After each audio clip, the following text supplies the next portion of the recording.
गांव हरिपुर में एक किसान रहता था जिसका नाम रामलाल था।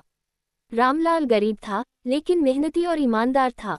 उसके पास थोड़ी सी जमीन थी जिस पर वह हर साल खेती करता था। वह सुबह सूरज निकलने से पहले खेतों में पहुंच जाता और शाम तक मेहनत करता। रामलाल का सपना था कि उसकी बेटी को अच्छी शिक्षा मिले और उसका बेटा खेती में उसकी मदद करे। लेकिन उस साल मौसम ने उसका साथ नहीं दिया। सूखा पड़ गया और फसल बर्बाद हो गई। गांव के कई किसान कर्ज में डूब गए और शहरों की ओर पलायन कर गए। लेकिन रामलाल ने हार नहीं मानी। उसने कहा, अगर धरती माँ ने एक साल हमें कम दिया है तो हम अगली बार दुगना उगाएंगे। वह गांव के पुराने कुएं को साफ करने लगा। गांव वालों ने उसका मजाक उड़ाया लेकिन कुछ बुजुर्गों ने उसका साथ दिया। धीरे धीरे वह कुआं फिर से पानी देने लगा। रामलाल ने फसल बदलने का फैसला किया। इस बार उसने धान की बजाय सब्जियां उगाईं। उसने जैविक खाद और देसी बीजों का इस्तेमाल किया। उसका बेटा भी शहर से लौट आया और उसने इंटरनेट से आधुनिक खेती की जानकारी ली।